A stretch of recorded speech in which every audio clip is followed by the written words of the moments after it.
Саламатсыздарбы урматтуу телекөрүүчүлөр, бүгүнкү биздин көрсөтүүбүздө ар дайымкыдай эле спорт жаатында өлкөбүзгө эмгек сиңирип жаткан Кыял мырзанын эмгегин сиздерге чагылдырып бермекчибиз. Андыктан көрсөтүүнүн соңуна чейин биз менен болуңуздар.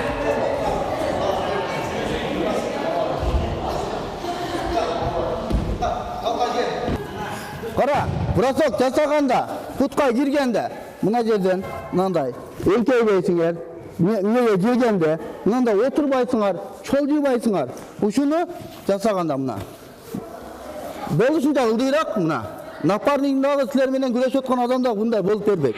Ошон үчүн болушунча ылдый, путуну оң пут алдыга, сол пут келет. Пут кол жоон тамдан кармайсыңар. Көрдүңөрбү? Анан буяка. Анан бросок. Шашылбай, секин колдон келишинче, секин жасагыла, тунук. Туңарбы? Көрдүңөр, карагыла. Дагы бир жолу. Опа, бросок, көтөрөйүн. Чабал. На место. Кол страховка менен түштүм. Өзүңөргө жакшы. Рачтага. Давай, тегиле. Мына караш. Тарт. Жетиш. Урматтуу телекөрүүчүлөр, биз ар дайымкы көрсөтүүлөрүбүздө спортчунун өзүнүн жетишкен ийгиликтерин сиздерге чагылдырып келсек, бүгүн Кыял мырзанын өзүнүн жана окуучуларынын ушул ийгиликтерин сиздер менен бөлүшөбүз. Кыял мырза, айтсаңыз, сиз бул жерде машыктыруучу экениңиз көрүнүп турат, анан бул жакта аябай көп сыйлыктар турат да. Сиз алгачкы суроом ушул болсун, сиздин мындай аябай эсиңизде калган ушул бир кызыктуу ийгиликтерден айтып берсеңиз да, өзүңүздүн болобу же окуучуларыңыздыкын кошуп айтып берсеңиз. Мен алгачкы жетишкендиктерим эмес, акыркы жетишкендигимди айтып берейин. Мен эң акыркы панкратион боюнча, валетидо боюнча Токмок мэринин кубогунда акыркы боюм 2012-жылы болду. Олдон бери 6-7 жыл өттү. Ошо акыркы боюмда ушуна Токмок мэринин кубогунда ошо 3-ncü месте акыркы болду боюмда ошо. Анан ондон бери мен түшпөдүм, балдарым менен сыймыктанып, балдарым жетиш алдыга чыгарып атам, балдарым менен сыймыктанып. Кандай ийгиликтер болду ошо окуучуларыңыздын? Окуучуларымда мына мисалы үчүн Москвада, Россияда мындай ремендерди алып окуучуларым, чоң турнирлерде панкратион боюнча мындай ремендерди алган окуучуларым бар. Мына мисалы үчүн Россиянын өзүнүн эле аралыгында мындай чоң немелерди жетишип, мындай ийгиликтерди мына ушундай Азия боюнча чемпиондорду. Кайсы спорттун кайсы түрү боюнча бул? Спорттун бул меникилер основной жашында мектеп маалында олимпийский кылып вольный барган менен болтат, анан мектеп бүткөндөн кийин грэплинг, анан панкратион болтат. Средний, низкийден баштап көрсөт. Средний партерни. Низкий партерден көрсөт. Караш. Низкийде тартып, колду кошпой эле белдин өзүнөн тарт. Нос менен берип, кайтып, эгерде высокийден да бересиң. Высокийге. Тач, высокийге, эң бийигине. Опа. Туруп кет. Бул жерде, мына жерде основной силердин жеңишиңер ушул жерде накаттагы бересиңер. Мына накат путту соосуз мына жака кириш керек. Эгерде бул мындай болбосо, мына жака түштүң, мына жака иштейсиңер. Мына. Ушул жерде мына качат 2 балл иштеп туруп кетесиң. Кайра дагы стойка иштейсиң. Ошон үчүн жетишип, давай партерден баштагыла, накаттары, сез. Жардам бергени, ушул жерде өзгөчө тартип болот. Биринчи тренировка кылган биринчи тренер, ошол агай катары өтө мен приемдор үйрөткөндөрү башка жака чыкканда өтө жакшы жардам берди. Агай экинчи ата катары аябай чоң жардам тийди мен үчүн. Эми бизди спортто алып жүргөнү бул өзү эле чоң өзгөчөлүк. Ошол өзүнүн жумушунан келип, балдар ызычуу, жаш балдар ошолорго чыдап, жардам берип, өтө чоң жардам да биз үчүнчү, мектеп жаштары үчүн. Агайыбыздын өзгөчөлүгү биздин айылда өтө баягы душ деген шарттар жок да. Ошол шарттарга карабай өзүнүн жанынан болсо да жардам берип, өзүнүн баласындай көрүп, айылыбыз өнүксүн деген максатта, чоң жетишкендерге жетишсин ушул окуучуларым деген максатта ушинтип өзүнүн мээнети кылганы биз үчүн өтө чоң жардам жана чоң өзгөчөлүк деп эсептейт элем.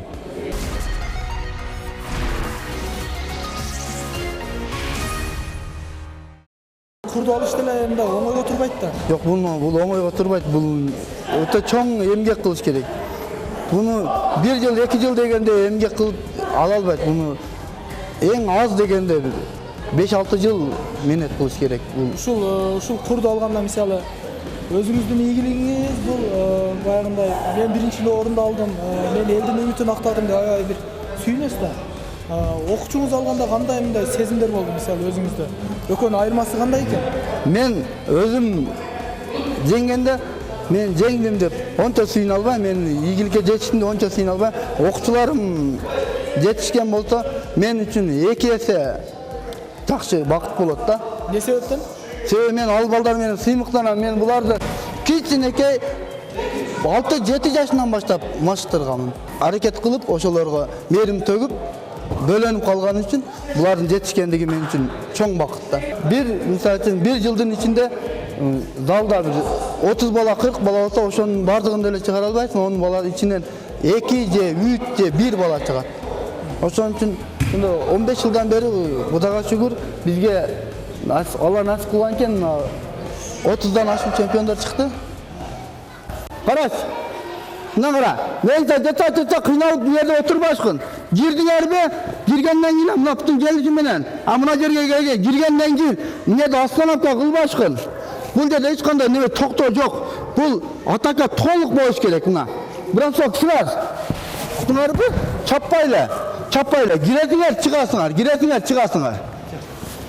Остановка жок, кирип чыккыла. Кеттик. Талка, кайрыл. Кирип чык. Ошол биздин тренерлерге да рахмат убакыт бөлгөндө. Бизге келгенден көрү балдарына, аялына мээрим берсе болот, үйдө отуруп. Китеп окутса болот, баласын өзүнө кылдырса болот, себеби билет ал өзүнүн баласын үйүндө кылдырса болот.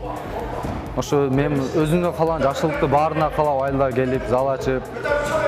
Условия жок айылда. Бул условия түзүшкө аракет кылып, суукта өзүнчө условия жок болсо, эч болбосо калың кийиникке келгенде убакыт бөлүп неме алганына рахмат. Спортту баалайм. Спортто мурда тренерим балайм мен. Себеби спортко таткан мен тренерим болот. Тренериме мен тазалыкты үйрөндүм. Этиканы билдим, баарын билдим. Кайерде кандай жүрөт? Ассалому алейкум дегенди, ва алейкум ассалам дегенди үйрөндүм. Кимге кандай мамиле кылышты, чоңго, кичинеге. Спорт бар жок эле билсе керек спортсмендер. Спорт бар жокту үйрөтөт. Кирип чыгасыңар. Чабасыңар эми. Бросок сразу. Аркасына тез сразу. Чап тавер. Тез. Мектеп курагындагы балдарга волни барбанын өзү менен, анан мектепти бүткөндөн кийинки балдарды грэплинг менен, основной грэплинг менен ошо мектепти бүткөндө 2 спорттун түрү менен. Анан эрежесиз урушка кандай даярдайсыз? Же бул жерде эмес, башка жакка барып даярданып келишеби? Жок, эрежесиз урушка ушул жерде, анан основной ушул жерде анан неме башка залдарга бөлүп берем балдарымды. Мисалы ошол мындай курларды алыш үчүн негизги жогорку деңгээлдеги бир мындай шарт болуш керек спорт залдарда. Ушундай колдоолор болуш керек. Мен сиздин залыңызды көрүп атам, мен мындай жөнөкөй мындай аябай жылуу деле эмес экен. Мектеп тарабынан болобу же өкмөт тарабынан кандай аракеттерди кылып атасыз? Ушунча жетишкен ийгиликтерге кантип жетишип атасыз негизинен? Биздин балдарыбыздын өжөрлүгү менен балдарыбыз суукка дагы, ысыкка дагы чыдап, ата-энелердин балдарына чыдап, шарт түзүп, залга барып, балам машык деп жакшы нерселерди айткан үчүн ошондой өжөрлүк менен, таянбастык менен жетишип атабыз мындайга. Бул оңойго деле турбайт экен да. Азыр эми биздин телекөрүүчүлөргө мындай иш жүзүндө көрсөтүп өтсөңүз болобу? Азыр ушул кандай грэплинг менен кандай күрөшөт, эркин күрөш менен кандай күрөшөт, бир 2-3 ыкманы көргөзүп бербейсизби? Болот. Макул. Көргөзүп берсеңиз. Мына биздин эркин күрөштө эң жакшы ыкма бул путка кирүүнүн эң жакшы жолдору бул болушунча коргонуу менен киресиң. Коргонуу менен өзүң бутуңдагы астыга салып бербей, бутуңду тартып, мына кыймыл аракет менен бросок Koldu qara, mına жерден oturup alsa iki güç болады. Бұл жерде екі күч кетірбей, ошон үчүн болушунча бир эле күч менен, бир атака менен иштеш керек. Ошону мына пут келет. Анан баштын жардамы менен болот, мына баштын жардамы менен. Анан көтөрүп туруп, бул жака көтөрүп туруп, анан бул жака чабабыз. Залкар, ушуну толук жеткизип беркем. Толук жеткизип. Жерделеби? Толук бросок менен чабасын. Путту толук баштын жардамы менен. Дагы бир. Hoppa. Şu жерде менде bir суроо да. Мисалы азыр таза утуш болот да, мисалы бир ыкма менен таза утуп койсо болобу мындай? Таза утуш. Кайра мында калыстар кайра күрөшкүлө дебей турганго. Болот. Ошол ыкманы көргөзүп бербейсизби? Кел. Эгерде силер мына күрөшүп жатканда силер спорный болуп калбаш үчүн бир эле неме менен жетиш үчүн бизге эки далы толук тийиш керек. Эки далы толук тийиш үчүн biz azı putqa girdik ko. Oşanın ile tizen yenen giyibesten götürüp durup. Vozduk menen tuş gerek dalısı. Eğer de mına yerden dağı giresinger, mına putqa girbesten, mına can başka. Putu yüzülüş gerek. Sizler menen götürüp naparniktin. Putu yüzülüş gerek. Mına dalını kara. Mına brasot. Толук далы менен воздухка путу көтөрүлүп түшкөн болсо, ошондо силерге түшө.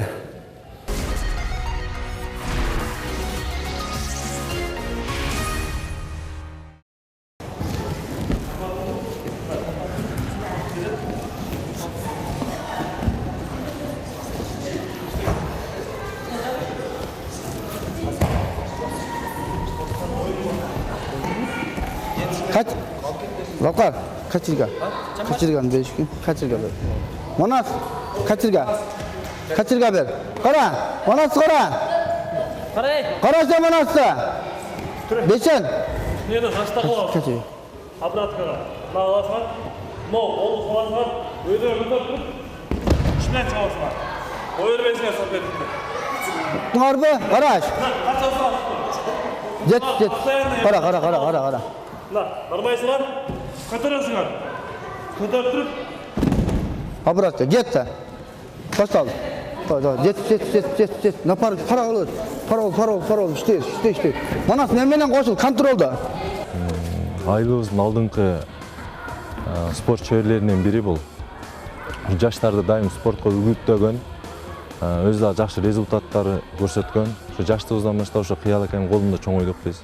Колунда ушу тренировка алып келебиз. Ал жак болгондо биз тренировка алдырабыз балдарды. Ошол келечек жаштардын колунда ушу спорт таштабай эле тренировка кыла турган болсо ушу балдар дальше кыял экен аттын деле чыгарган ушул чоң спортсмендер болуп жетилет. Жаштардын келечеги бул спорт. Кыргызстандын туусун көтөрө турган бул биздин эки эле нерсебиз бар. Бул биринчиси маданият, бул экинчиси спорт. Экономика башка жактар менен көтөрө албайбыз бизчи. Өтө жакшы, билбейм, ар кандай. Мен лично менин мамилем бул жакшы кыялка. Адамдар менен бирдей, жөнөкөй, бир ишти акырына жеткен жакшы агайлардын бири. Түшүңөрбү? Эгерде ушул жерден толук алып кетсеңер түшө кетер шанс бар. Эки накат бир неме. Түшө. Тез. Баштагыла жетишип. Onu salbayla koy. Sen bundan sal. Bundan salasın. Belini uçtakta. Hoppa, hayda. Başını koy, bir dakika. Hoppa, narıt oğlu. Naraka, naraka. Onu çok kütmeyin, kara. Yasa.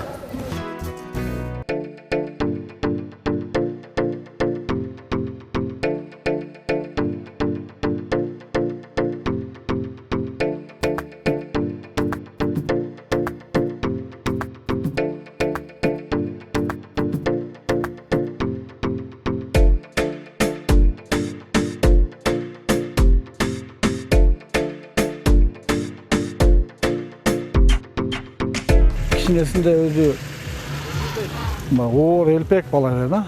Анан эми кичинесинде мындай мен өзүм спортко неме кылгандан кийин укамы кичине неме кылып жүрүп, анан кийин өз ийгиликтерге жетишип неме болуп кетти да. Ошо өзүнүн арагында бар экен. Ошо мен укам биринчи неме болуп, ушу тренировка кылып залдарга барганда, биз Жалал барганда биз эми у маалда мындай телефон жок эле, биз көргөндө айтып келген балдар сүйүнгөнбүз. Анан ошто бойлорго түшүп атканда барат элек, толкундан өтө сүйүнөт элек.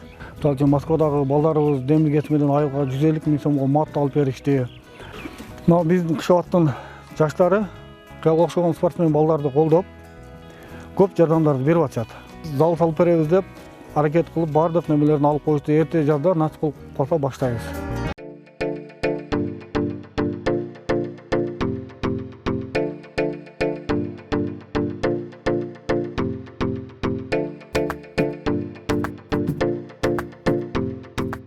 Мен өзүбүз дагы жакшына болуп ушу спортко үндөп айтам, өзүмдүн энеси болгон үчүн мен өзүм дагы ушу кичине мен ушу скульптурага ойногон балдарды жакшы көрүп, өзүм скульптурага ойнойт элем ушу илгертен. Анан ошого мына талантым башкага десек набай ушу спортко окуп, өзү ошондой физрук болуп ошентти. Кудай сактагы окуучуларды колдоо деп ошентип отурам, бирок алиги барып бир спортторго катышып, бир жылда баягы бир баланын ичинде ого айттым, мен кийин угуп ошентип атпаймынбы?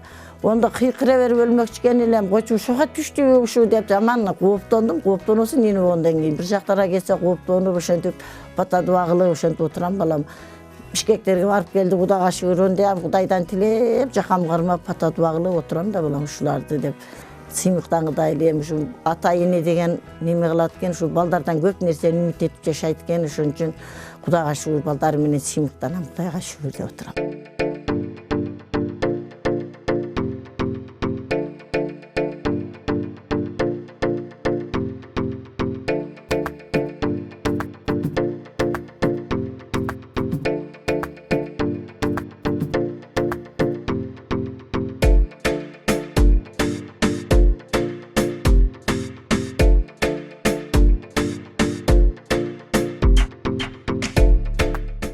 Ааламга жол айылдан башталат демекчи, дал ушул Кышыбат айылынан чыккан Кыял мырзанын эмгектерине жана ийгиликтерине сиздер менен чогуу күбө болдук. Көрсөтүүнүн соңунда айтарым, ушул Кыял мырзага окшогон мыкты машыктыруучуларга, мыкты спортчуларга биздин жогорку жактагы бийликте отурган мекендештерибиз же болбосо бизнесмендер бир аз да болсо колдоо көрсөтүп койсо, мен ойлойм Кыргызстандын желеги көп жерде желбирейт деп.